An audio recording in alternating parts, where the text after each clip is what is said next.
Shalom Bapak Ibu Saudara, kita teruskan studi kita kristalisasi masih di kitab Yesaya. Ini sudah tema yang ke-17 dan kita akan berbicara tentang Asyur, ya, nubuat Yesaya tentang Asyur, ya. Ini satu bangsa. Nah, mari kita lihat dulu sedikit sejarahnya. Asyur ini ada di daerah Mesopotamia. Itu daerah di mana Abraham, Ur Kasdim itu juga keluar dari situ, ya. Kalau dalam Kisah para Rasul 7, Stefanus dalam khotbahnya kepada Sanhedrin, ya, tua-tua Yahudi itu, dan itu Stefanus bilang Abraham, ya, leluhur kita itu keluar dari suatu wilayah kota yang namanya Ur Kasdim, dan itu di daerah Mesopotamia, ya. Jadi kalau saudara lihat kalau peta itu, ya, itu di daerah Irak kurang lebih itu, ya. Irak, daerah Irak atau Iran barangkali, ya, sekitar situlah, ya. Dan Asyur ini punya sejarah juga. Itu dibangun, itu kerajaan yang dibangun oleh Nimrod. Kalau kita baca itu, Nimrod ini bukan hanya membangun Babel, ya, yang kita tahu itu Babel, tapi juga dia sampai ke Asyur. Ya, kalau kita baca di Kejadian pasal 10, ini ada dikatakan di sini Nimrod ini seorang pemburu yang gagah perkasa. Kita tahu itu maknanya bukan itu pemburu dia hebat hamba Tuhan, tapi dia ini seorang yang tegar menentang Tuhan, ya, karena rencana dia itu membangun Babel dengan menaranya.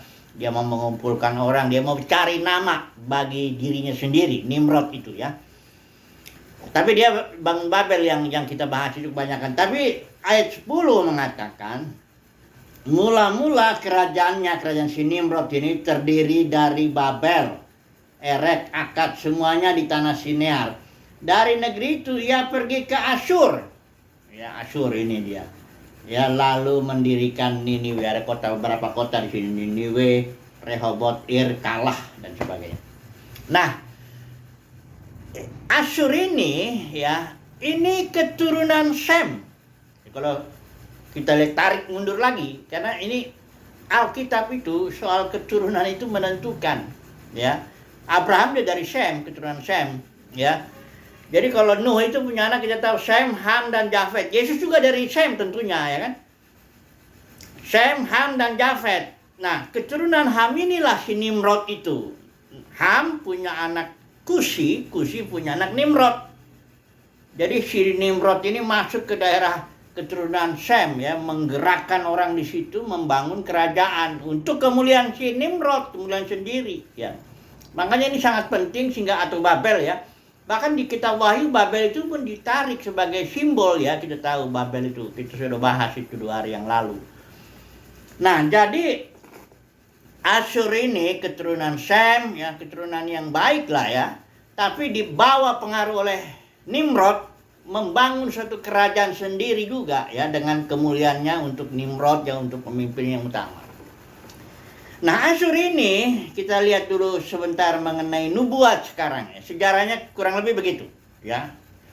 Bahwa Asyur ini keturunan Sem. Kemudian ada keturunan Ham, ini si Nimrod mempengaruhi sedemikian, dan Nimrod membangun kerajaan Asyur, ya, Niniwe, dan ada beberapa kota itu. Oke, mari kita melihat dulu. Asyur ini dipakai Tuhan menjadi alat untuk mendisiplin Israel, ya. Jadi sebenarnya mereka ini masih satu, ya, satu keturunan Sem, ya. Nah, ini dipakai Asyur ini, dan bahkan kerajaan utara kita tahu, itu kerajaan utaranya itu 10 suku itu dibuangnya ke Asyur. Raja Asyur menyerbu Samaria itu dan tidak balik itu yang dibuang ke Asyur. Yang balik itu yang dibuang ke Babel tahun 586 sebelum Masehi. Jadi 100 tahun kemudian kurang lebih baru baru kerajaan selatan itu Yehuda dan Benyamin itu dibuang ke Babel. Jadi Asyur ini kita sudah tahu kurang lebih sejarahnya seperti itu. Dan kita mau melihat sekarang nubuat Yesaya untuk Asyur, karena Yesaya itu melayani Ya, rentang waktunya banyak sekali ini di sini sudah lihat kalau lihat apa surveinya itu Yesaya itu melayani ada zaman Uzia, Yotam, Ahaz, itu raja-raja Yehuda, Hizkia, dan bahkan itu kalau raja-raja Israel itu ada Pekah yang terakhir ini. Hosea itu yang dibuang ke Asyur tahun 722 sebelum Masehi. Yesaya sudah melayani jauh sebelum Yesaya sudah melayani ya. Sekian tahun ya, dari tahun 735 Yesaya sudah melayani. Kira-kira ini 13 tahun sebelum kerajaan Israel yang utara itu dibuang ke Asyur, Yesaya sudah melayani, sudah bernubuat ya. Nah, ini ada nubuat dari Yesaya untuk Asyur ya. Mari kita baca dulu 3 bagian firman Tuhan ini penting sekali kita harus baca ya. Sebelum kita nanti menarik suatu aplikasinya ya. Jadi kita tuh kalau baca Alkitab tuh ya dilihat dulu konteks sejarahnya. Dia bagaimana dia konteksnya, dan kita coba nanti terapkan ke dalam dunia kita di sini saat ini gitu loh ya. Mari kita melihat dulu nubuatnya. Yang pertama di Yesaya 10 ayat 5 ya, saya baca. Ini sebenarnya ayat ini panjang ya, pasal yang tentang Asyur itu. Dari Yesaya 10 ayat 5 sampai kepada sampai ke ayat yang ke-19 ya. Tapi coba dulu kita baca beberapa ayat aja dulu ya. Yang ayat 5 ini ya, yang penting. Celakalah Asyur yang menjadi tambuk murkaku dan yang menjadi tongkat amarahku. Tuhan langsung menubuatkan itu. Ini belum terjadi. Asyur belum ngambil kerajaan utara ya. Tapi ini memang dia mengancam juga kerajaan selatan si Asyur ini ya. Ayat 6-nya kenapa celaka? Aku menyuruhnya terhadap bangsa yang murtad, ini Israel yang dimaksud ini ya. Dan melawan sisa umat sasaran murkaku, ini Israel. Tapi maksud Tuhan itu hanyalah untuk perampasan atau untuk menginjak-injak. Asyur itu disuruh memang oleh Tuhan, ini kan budaknya Tuhan juga ini kan, bangsa Asyur ini hanya untuk menginjak-injak dan merampas Israel sebagai bentuk disiplin Tuhan kepada Israel, yang dikatakan di sini sasaran murka Tuhan dan bangsa yang murtad, Israel maksudnya. Ayat 7, tetapi ya dia sendiri tidak demikian maksudnya. Asyur itu bukan maksudnya hanya untuk menjara, merampas atau menginjak-injak seperti lumpur di jalan di sini di ayat yang ke-6. Bukan itu maksudnya Asyur. Malah dia dikatakan di sini niat hatinya ayat 7 hendak memunahkan, artinya menghabisi Israel gitu. Wah, itu bukan maksud Tuhan. Tuhan hanya mau mendisiplin Israel sebagai umat pilihannya karena Israel sudah berdosa. Tapi bukan untuk memunahkan atau hendak melenyapkan. Enggak begitu. Jadi Asyur ini sebagai alat Tuhan dia melampaui. Ya karena memang Asyur nggak kenal Yahweh ya. Dia mau memunahkan, bahkan dikatakan tidak sedikit bangsa-bangsa. Ya. Nah, makanya ayat 12 nubuatnya. Tetapi apabila Tuhan telah menyelesaikan pekerjaannya di Gunung Sion dan di Yerusalem. Ada pekerjaan Tuhan, pekerjaan apa ini? Pekerjaan mendisiplin. Yang dipakai Asyur sebagai alatnya. Hanya untuk dikatakan sini merampas, menjara dan menginjak-injak, hanya untuk itu. Nah, kalau nanti Asyur berlebih mau memunahkan bahkan, maka di ayat 12 Tuhan bilang, kalau nanti Tuhan sudah selesai dengan pekerjaannya di Sion dan Yerusalem ini, maka katanya ia akan menghukum perbuatan ketinggian hati Raja Asyur dan sikapnya yang angkuh sombong. Ayat 12 ini, pasal 10. Jadi Tuhan itu begitu. Kalau mau mendidik umatnya Israel, dia pakai bangsa lain. Bahkan iblis itu dipakai, kasus Ayub itu iblis dipakai. Budaknya Tuhan itu iblis ya. Dia dipakai, makanya dibatasin kalau iblis ini, jangan, karena ini namanya juga iblis ya. Mau kalau menghajar nanti dihajar habis nanti si Ayub ya. Makanya dibatasin, boleh. Tapi kalau jangan sayangkan nyawanya gini, dibatasin lah. Iblis nggak punya kehendak bebas juga, dia hanya sebagai budak, alat di tangan Tuhan. Ya, sama dengan Asyur ini sama. Nah, makanya di sini dibilang ini, adakah ayat 15, adakah kapak memegahkan diri terhadap orang yang memakainya, atau gergaji membesarkan diri terhadap orang yang menggunakannya? Ini perumpamaan Tuhan, yang dimaksud Tuhan tuh, masa Asyur membanggakan diri, padahal itu di tangan aku itu untuk dipakai. Ya, masa gergaji atau kapak memegahkan diri terhadap yang memakai dia, ya. Nah, begitulah kurang lebih Asyur dipakai Tuhan untuk mendisiplin Israel, bangsa yang murtad pada waktu itu, hanya untuk menginjak, merampas, dan menjarah, itu aja. Ini lihat pembatasan Tuhan itu jelas ya, karena kedaulatan tetap. Nggak ada kehendak bebas, ya, nggak ada kehendak bebas. Saya sudah nulis itu. Ya, semua diatur oleh Tuhan dengan maksud Tuhan. Karena kalau ada kehendak bebas, berarti Tuhan nggak Tuhan lagi. Dia berhenti kemahakuasaannya atau kedaulatannya di titik itu, di garis itu.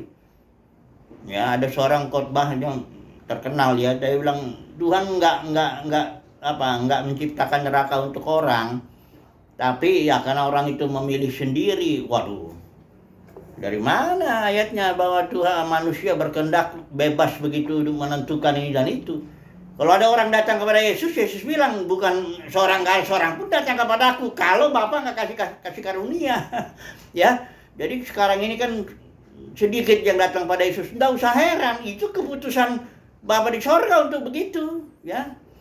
Karena memang maksudnya bukan dia, kalau detik ini Tuhan Yesus bilang dan Bapa putuskan, seluruh manusia di muka bumi detik ini tersungkur kepadaku. Misalnya Yesus bilang begitu. Karena pada nanti akhirnya kan begitu juga, setiap lutut bertelut, lidah mengakui salah Tuhan. Kalau misalnya detik ini dia mau, Yesus berkehendak begitu, dan Bapa juga begitu dong, ya. Detik ini juga, itu perang Ukraina Rusia itu, mereka tanggalkan senjata, tersungkur semuanya, berlutut seluruh dunia, dan mengakui Yesus adalah Tuhan. Enggak, ya, kan dia berdaulat, jadi kita harus tegakkan ya. Yesus bilang segala otoritas surga di bumi diberikan kepadaku, kata Yesus. Jadi jangan main-main, itu keselamatan itu soal kedaulatan, soal otoritas. Siapa yang berotoritas? Bukan soal kehendak bebas, nggak ada kehendak bebas. Siapa yang berotoritas sekarang di muka bumi ini? Siapa itu? Itu Yesus, itu Tuhan. Tuhan itu istilah Yunani kurios, penguasa tunggal. Satu, dia yang menguasai segalanya. Jangan dibilang ada kehendak bebas, jadi seolah-olah Yesus ada yang lagi penginjil ini menghina Yesus nih, penginjil ini. Banyak penginjil ini banyak menghina Yesus. Dia bilang begini, karena di Wahyu pasal 3 itu kalau nggak salah ayat 10 itu yang di gereja Laodikia, Yesus ngetak-ngetak begini. Itu pintu bukan pintu semua orang, itu pintu gereja Laodikia. Karena gereja Laodikia udah tongkang, udah sombong, Yesus keluar. Mengetok siapa yang mau datang kepada Yesus untuk berfellowship. Itunya konteksnya, dicomot. Dibilang Yesus ya dengan ceritanya, dengan apanya, drama sekali, dramatis ya. Yesus mengetok pintu hati semua orang ya. Dan berharap engkau buka pintu hatimu. Aduh. Ya, supaya engkau diselamatkan. Ini kan menggambarkan Yesus sebagai pengemis. Saudara tahu nggak pengemis itu yang suka datang-datang? Ya emang kan sekarang nggak banyak ya, ketok-ketok pintu atau nyanyi di depan begitu. Pengemis, berharap ada orang keluar ngasih duit. Kayak gitulah Yesus digambarkan. Bayangkanlah penghinaan ini. Yesus itu penguasa tunggal kok, segala otoritas surga di bumi. Kalau Yesus bilang buka pintumu, buka. Nggak ada yang bisa menutup kalau Yesus bilang udah begitu. Ya, kayak waktu dia manggil Matius itu pemungut cukai, ya nggak berharap Matius gimana, engkau mau nggak? Ya itu Matius sedang hitung Lewi ya, apa yang sedang hitung uang itu. Tahu sendiri kalau orang sedang hitung duit banyak itu karena dia pajak. Mana mau dia diganggu, ya. Tapi Yesus bilang, Matius, ikut aku. Ikut, dia tinggalin itu duit. Kenapa? Karena apa tuh otoritas. Keselamatan itu soal otoritas ya. Jangan direndahkan lah Yesus itu ya. Kalau kita bisa datang kepada Yesus itu bukan karena maunya kita, bukan. Oh kita sudah mati dalam dosa kok. Bagaimana orang mati punya kehendak lagi, punya kehendak bebas lagi apalagi. Ya. Kalau kita datang kepada Yesus saat ini, itu karena Bapa memberikan kasih karunia kepada kita. Dan ingat ya, Kasih karunia itu ada yang kasih karunia untuk dipanggil, ada kasih karunia untuk dipilih. Dalam kekristenan itu beda. Itu kasih karunia untuk dipanggil, kasih karunia untuk dipilih. Nanti saya kasih tahu nih di cerita ini ada bedanya nanti. Mudah-mudahan saya masih ingat itu. Artinya yang dipanggil itu dia akan bangun denominasi, bangun kerajaan sendiri kayak Nimrod.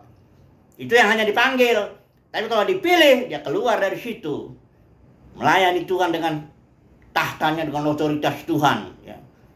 Saya sedang menulis manusia Yerusalem baru itu. Tahta Elohim dan tahta anak domba di situ yang berkuasa. Tapi kalau manusia yang sedang dalam manusia taman Eden itu yang sedang diproses, itu tahta dia punya tahta sendiri, egonya sendiri untuk bangun kerajaan sendiri, bangun otoritas sendiri, bangun organisasi sendiri, begitu. Ya. Dia menegakkan, dia ngaku, aku ini pemimpin, ditetapkan Tuhan. Siapa bilang, Matius 23 tegas kok, jangan kamu seorang pun disebut pemimpin, akulah pemimpinmu, kata Tuhan. Tapi dia bilang di depan jemaat, kalau saya lihat itu seorang pemimpin, kalau saya sebut namanya, wah saudara akan kenal sekali. Karena dia ketua sinode, dia punya jemaat kayaknya udah hampir 20-30 ribu. Ada sekolah teologi milik dia, semuanya tuh banyak kaya sekali. Ya bahkan dia ngaku, aku sudah mengajarkan pelayanan ini ratusan miliar duit. Enggak saudara, dia ada lagi yang lebih tinggi itu, tapi di kota yang lain. Itu triliun malah. Siapa yang suruh bikin begitu? Nggak ada. Paulus bikin gitu, Yohanes bikin begitu, Petrus bikin begitu, nggak ada. Petrus setelah dia khotbah 3.000 orang bertobat ya. Petrus bilang, emas dan perak nggak ada padaku. Beneran, memang Petrus itu bukan miskin dalam Tuhan menghendaki orang miskin, nggak gitu. Cukup kok kebutuhan makan minum Petrus, cukup. Karena itu janji Tuhan. Tapi Petrus seandainya lah Petrus itu mau tariklah perpuluhannya. Sudah tahu enggak itu? Dalam detik itu dia sudah 3.000 perpuluhannya untuk dia kan. Dahsyat itu ya. Apalagi kalau ajaran gila ini yang gua sulung itu, wah itu lebih banyak lagi. Tapi apakah Petrus, Paulus, siapa lagi itu? Yohanes melakukan seperti para pemimpin denominasi ini lakukan? Enggak. Tapi kita nggak usah marah kepada para pemimpin denominasi ini, orang-orang yang hanya dipanggil, mendapat kasih karunia untuk dipanggil saja. Kenapa mesti marah? Karena memang orang yang dipanggil, dia akan berbuat seperti itu. Yang hanya dipanggil ya. Tapi yang dipilih, dan cara dipanggil, banyak yang dipanggil, sedikit yang dipilih, ini dia. Dia akan menegakkan otoritas Tuhan, otoritas hayat dalam gereja. Dia akan menegakkan tahta Elohim, tahta anak domba. Dia akan mengikut anak domba, Wahyu 14, kemana saja dia pergi. Kalau dalam konteks organisasi tidak bisa lagi mengikuti anak domba kemana saja dia pergi. Sudah diikat ya oleh para pemimpin agama ya, religare itu diikat ulang. Religion. Nah jadi kita kembali lagi ke sini. Asyur ya. Nubuat yang pertama, Asyur akan dihancurkan oleh Tuhan. Karena memegahkan diri lah, congkak lah. Padahal dia itu sebagai kapak aja, sebagai ini benda mati yang dipakai di tangan Tuhan itu aja kok. Jadi kita juga harus sadar, kalau kita telah pakai Tuhan untuk menginjil, menangkan jiwa atau mengajar atau apa, selalu ingat. Makanya Yesus bilang, kalau kau nanti ketemu aku, ingat, kau harus ucapkan ini, aku ini hamba-hamba yang tidak berguna. Aku hanya melakukan apa yang harus kulakukan. Karena aku tuh alat di tangan kayak gitu loh. Di tangan Tuhan. Dan Yesus juga bilang, kau tuh cuma alat aja. Kayak benda mati, kayak kapak, kayak apa semua. Aku ada maksud, kupakai kau. Ingat itu. Jangan jadi congkak ya. Jangan ngaku repot ini ya. Ini kecongkakan ini ya. Dalam kekristenan itu merajalela. Kenapa congkak? Karena saya nggak sadar bahwa segala sesuatu itu otoritas Tuhan. Segala sesuatu dia yang menentukan. Kita bisa khotbah, kita bisa dipakai Tuhan, itu karena Tuhan yang ngasih anugerah ya. Jangan jadi ngaku aku mengangkat diri, ngajar ngawur lagi, perpuluhan, buah sulung lagi, dan macam-macam itu ya. Nanti urusannya sama Tuhan, bukan juga urusan saya. Saya cuma kasih tahu aja. Sebagai pelayan Tuhan, sebagai alat Tuhan lah, yang mau dengar atau enggak masalah buat saya. Karena saya yang penting kan hidup ini di depan Tuhan. Saya melakukan Tuhan apa yang kau mau disenangin kek, mau dibenci kek, mau dikucilkan kek, mau apa kek, nggak peduli. Karena saya hidup di hadapan Tuhan, kan itu aja. Sederhananya hidup ini. Kalau orang sampai stres, gelisah, sampai stroke dan sebagainya itu, gimana ya? Nggak perlu. Kita bukan manajer. Jangan bikin planning, organizing, leading, controlling terhadap umat Tuhan. Ya kalau punya rencana kerinduan, nyatakanlah keinginanmu dalam doa, permohonan, dan ucapan syukur, itu nggak salah. Tapi kalau mau ngatur umat Tuhan, kau ini siapa ini? Kau bukan manajer. Tuhan Yesus bilang, aku manajermu. Aku enggak, ada lagi yang membantah. Enggak. Aku bikin begini kehendak Tuhan. Kok siapa bilang? Untuk ngerti kehidupan kita besok aja kehendak Tuhan apa kita nggak tahu kok.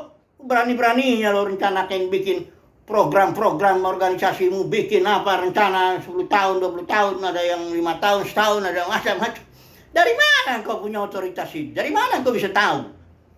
Ya, makanya Yakobus bilang, kalau kau punya rencana, aku mau pergi ke kota itu, berdagang, aku dapat untung. Yakobus tegur, kau itu siapa engkau? Sekali lagi ya, bukan nggak boleh punya rencana. Punya rencana boleh, tapi katakan di hadapan Tuhan. Nyatakan keinginan kehendakmu dengan doa, ucapan syukur. Bukan engkau atur-atur orang lain. Atur diri sendiri aja masih berantakan. Bagaimana mengatur orang lain? Kan gitu. Banyak nih kecongkakan kayak Raja Asyur ini. Congkak dia baru dipakai Tuhan untuk ngegebuk Israel misalnya. Nanti kalau ada Tuhan aku udah selesai dengan Israel, ini giliranmu ya. Kayak Ayub itu, teman-temannya Ayub, dia merasa berhikmat tuh. Datang dia dengan orang-orang tua, orang-orang yang apa kan berhikmat lah, kira-kira begitu. Menasihatin Ayub. Dia nggak tahu ceritanya di sana di Dewan Musyawarah Ilahi itu. Ada ceritanya pasal 1 pasal 2. Cuman ini siapa namanya, ada 3 orang sahabatnya Ayub itu. Pasal 3 mereka mulai ngoceh. Ya, nyalain Ayub lah, beginilah, beganalah, begitulah. Tuhan bilang, aku murka kepadamu, kata Tuhan. Hanya doa Ayub yang kudengar, kata Tuhan. Ya, untung Ayub mau juga, dia sadar, dia doakan itu 3 sahabatnya itu. Kalau Ayub bilang, ya itulah ya, kita sadar, akuilah bahwa otoritas itu hanya Tuhan, bahwa dialah yang mengatur segalanya. Saya udah nulis tuh pengaturan Tuhan. Kalau mau nanti saya kirim itu. Soft copy aja itu, filenya itu. Nah, oke lah. Jadi Asyur ini nubuatnya yang pertama. Yang kedua pasal 14. Ya kita baca aja nih 2 ayat nih, pasal 14 ayat 24 25 untuk Ayub ya. Untuk Asyur. Raja Asyur secara khusus 14 ayat 24 25. Nih. Mana dia? Nah ini. Tuhan semesta alam telah bersumpah firman, sesungguhnya seperti yang kumaksud demikianlah akan terjadi, dan seperti yang kurancang demikianlah akan terlaksana. Ini juga udah bicara, ini nggak ada kehendak bebas. Kalau udah Tuhan bilang kumaksud begitu, akan begitu terjadi. Kalau kurancang begitu akan terjadi. Dan di Yesaya 45 itu juga ada bicara, aku Tuhan, gak ada yang lain, aku yang menciptakan terang juga menciptakan gelap. Dalam Amos pasal 3 dibilang, kalau ada terjadi malapetaka di satu kota, siapa yang apa bukan Tuhan yang mengerjakannya, kira-kira begitu. Ya. Jangan saudara merasa, oh saya lebih baik dari Tuhan. Itu Tuhan itu kasih, dia hanya memberikan yang baik saja. Kalau yang jahat setan, itu berarti menghina Tuhan. Bukan bikin merasa Tuhan jadi tambah baik. Enggak, justru menghina Tuhan. Kalau saudara mengatakan Tuhan yang bikin yang baik, iblis yang bikin yang jahat, itu jadi mengajarkan dualisme, 2 Tuhan.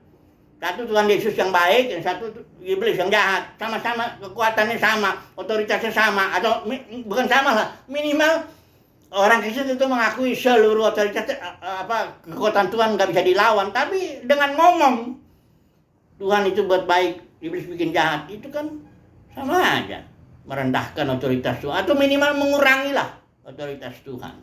Enggak, ini iblis ini alat. Kalau Tuhan mau mendisiplin orang, dipakainya iblis ini atau bangsa atau siapapun yang mau Tuhan pakai, alat, ngerti kan? Nah ini jangan sampai kayak Raja Asyur nih, nggak sadar, sombong dia. Tuh dihajarlah dia. Ini ya, percaya 25, aku akan membinasakan orang Asyur dalam negeriku dan menginjak-injak mereka di atas gunungku. Ini Yerusalem, Sion ya maksudnya. Karena dia nubuatnya ini Asyur ini, karena dia mau menghajar Israel, maksudnya itu kena akhirnya. Kemudian lagi pasal 19, satu lagi lah ini ya, sebelum kita ambil barangkali nanti kesimpulan atau gimana. Pasal 19 ayat 23. Nah ini dia untuk Asyur ya. Ayat 23. Akan dipulihkan juga pada akhirnya Asyur. Nah ini dia nubuatnya mengenai Asyur yang ketiga ya. Pada waktu itu, ini setelah dia dipakai, dia dihajar itu oleh Tuhan. Hajarnya sampai mampus itu, dalam arti nggak main-main hajaran Tuhan. Tapi pada akhirnya, perhatikan ini. Pada waktu itu, nanti, ya bukan sekarang, ya nanti ya. Pada waktu itu akan ada jalan raya dari Mesir. Mesir juga ini dipulihkan ya, walaupun udah memperbudak Israel itu umat Tuhan. Pada waktu itu akan ada jalan raya dari Mesir ke Asyur, sehingga orang Asyur dapat masuk ke Mesir dan orang Mesir ke Asyur. Dan Mesir akan beribadah bersama-sama Asyur ya. Ayat 4, pada waktu itu nanti ya, Israel akan menjadi yang ketiga di samping Mesir dan di samping Asyur. Suatu berkat di atas bumi. Ini ya, pada waktunya Asyur dipakai Tuhan juga. Pada akhirnya ya happy ending lah. Namanya yang bikin sutradara cerita, kalau nonton film apapun kita bilang penjahatnya masa akan menang. Ya, iblis itu penjahat, terus dia merampas, memperbudak, kalau terus kita ada neraka selama-lamanya. Itu ajaran Agustinus itu. Jangan dipegang lagi, itu nggak ngerti dia. Jangan bilang dia bapak gereja, nggak ada, gereja udah hancur. Ya. Saya nggak merendahkan dia, tapi saya mengatakan apa adanya. Ya. Gereja sudah tidak ada lagi sejak Kisah Rasul 20 itu, para pemimpin merampas murid-murid kepada dirinya, bangun kerajaan sendiri, hancur gereja di situ. Makanya Rasul Yohanes sudah tantang para pemenang. Tahun 90 itu, 90 100 atau 95 Masehi itu Rasul Yohanes. Karena apa? Hancurnya itu Jebel, rapat otoritas, Bileam dagang, udah gitu Nikolaus menaklukkan umat pilihan Tuhan. Itu mulainya kalau dalam sejarah itu Ignatius itu 117 Masehi. Jadi dia berkatilah Mesir umatku, Asyur buatan tanganku, Israel sebagai milikku. Pada akhirnya diberkati juga. Cerita dari sutradara itu nggak ada cerita neraka selama-lamanya digebuk manusia itu selama. Itu karena dia berpikir iblis itu tadinya malaikat baik, Lucifer namanya katanya. Itu kan ngambil dari Yesaya 14, ngambil dari Yeskiel 28. Ngutip ayat, comot-comot, masukkan, terapkan kepada cerita buatan para teolog itu ya. Karena maksud mereka baik, dia mau menghindarkan Tuhan dari tanggung jawabnya akan kejahatan. Taruh Tuhan bilang, aku yang menciptakan gelap, kalau malah petaka terjadi aku yang melakukan itu kok. Kenapa? Tapi ada maksud Tuhan. Jangan coba-coba deh ya bela-bela Tuhan ya. Tuhan tidak perlu dibela. Ya, jangan coba-coba bikin teori. Inilah teori Lucifer itu. Dia mau coba bela Tuhan, bahwa Tuhan itu baik, nggak akan bikin jahat. Itu bukan malah membela, malah menghina Tuhan. Otoritas Tuhan ini dihina, direndahkan Tuhan sedemikian. Sehingga dia memberi kehendak bebas katanya. Nggak mungkin Tuhan memberi kehendak bebas. Sebab begitu dia berikan kehendak bebas, disitulah berhenti otoritasnya. Disitulah berhenti kedaulatannya. Nggak bisa. Nggak pernah dan tidak akan mungkin Tuhan memberikan otoritas atau kehendak bebas kepada siapapun, makhluk, tak iblis kan, tak manusia kan, nggak mungkin. Kenapa? Karena kalau begitu dia punya kehendak, jadi seolah Tuhan nggak bisa berbuat apa-apa lagi. Ya, kira-kira begitulah. Aduh, Tuhan dia ciptakan neraka katanya si orang pengkhotbah ini ya. Manusia ada maksud ya. Padahal Tuhan jelas di dalam surat ke Timotius ya. Tuhan berkehendak untuk menyelamatkan semua manusia. Terus karena ada kehendak bebas, ya Tuhan ya, sedih. Ini Tuhan seperti apa? Yang jelas itu bukan Tuhan Alkitab. Bukan Tuhan yang dinyatakan oleh Alkitab, bukan. Itu Tuhan yang dinyatakan oleh para teolog yang coba-coba. Atau para penginjil yang coba-coba mengatakan Tuhan baik, iblis jahat, dan segalanya dan sebagainya lah. Ada kehendak bebas yang ngawur aja. Sudah, kita ambil kesimpulan kali ya. Akhirnya kesimpulannya soal tahta ini, soal otoritas. Raja Asyur merasa dia punya otoritas, dia merasa punya rencana mau hancurin Israel gitu. Ya, padahal enggak itu maksud Tuhan. Maksud Tuhan cuma menjara, merampas atau apa, menginjak. Itu pun karena Israel sedang murtad. Ya, ceritanya begitu. Jadi kesimpulannya apa? Ya sadar dirilah kita sebagai umat pilihannya, ya saya yakin kalau umat pilihannya itu nggak akan mau merampas otoritas begitu. Hanya kalau orang yang dipanggil, biarinlah dia ngomong, aku di sini ditetapkan pemimpin jemaat, aku di sini ditetapkan ngumpulin duit jemaat dan sebagainya, itu terserahlah. Emang dia manajer kok. Ya. Nyatanya dia manajer dalam perusahaannya, dalam kerajaannya, dalam denominasinya. Dia manajer memang, kita akui. Jelas kok. Dia bisa pecat wakilnya juga bisa dipecat tuh kalau dia mau. Jangankan pengerja atau apanya, wakil pun bisa dipecat. Dia bisa jatuhkan orang, angkat orang dalam organisasinya, dalam kerajaannya, nggak apa-apa. Emang begitulah orang yang dipanggil saja. Tapi kalau orang pilihan Tuhan, dia melepaskan semuanya itu. Wahyu pasal 18 ayat 4. Pergilah umatku, yang umat pilihanku, jangan ambil bagian dalam dalam penyimpangan denominasi ini. Jangan, kita keluar, nggak punya otoritas apa-apa, kita cuma bisa ngikutin anak domba. Wahyu pasal 14 itu. Ikut anak domba kemana saja dia pergi. Kita hanya dengar satu suara. Ingat ya, kalau dalam organisasi itu nggak boleh saudara bilang saya mau dengar suara Tuhan aja, nggak bisa. Misalnya saudara masuk mau melayani dalam satu organisasi, dalam satu denominasi, dalam satu kerajaan, si A atau si B, terus saudara bilang, saya di sini mau mendengar suara Tuhan saja. Nanti dia ngomong, hei, kamu ini kerja di sini, kamu akan dimasukkan dalam satu kotak, dan di situ ada job desk, sudah ada aturan main, jam kantornya ada. Engkau jangan ngomong-ngomong tanya-tanya Tuhan, apa harus datang hari Senin, Selasa, Rabu, Kamis, Jumat, Sabtu, udah diatur di sini. Jangan ngomong lah, sini saya yang atur. Bagaimana selagi saudara bisa ikut anak domba kemana saja dia pergi? Nggak bisa. Kayak Paulus, kita harus orang bebas, kita harus menjadi tawanan roh, artinya ngikutin Roh Kudus doang. Itulah dia hamba Tuhan, hamba roh. Simpulannya ya sudahlah ya. Sudah jelas semua. Bagi orang yang terpanggil saja mendapat kasih karunia untuk dipanggil, ya sudah, kerjakanlah bagianmu. Bagi orang umat pilihan Tuhan yang dipilih, bukan yang dipanggil, dipilih, kerjakanlah itu sampai setia. Nanti kita akan jadi para pemenang. Ya, kita akan ambil bagian ya untuk memulihkan segala sesuatu. Nantilah itu ya. Oke, haleluya. Amin.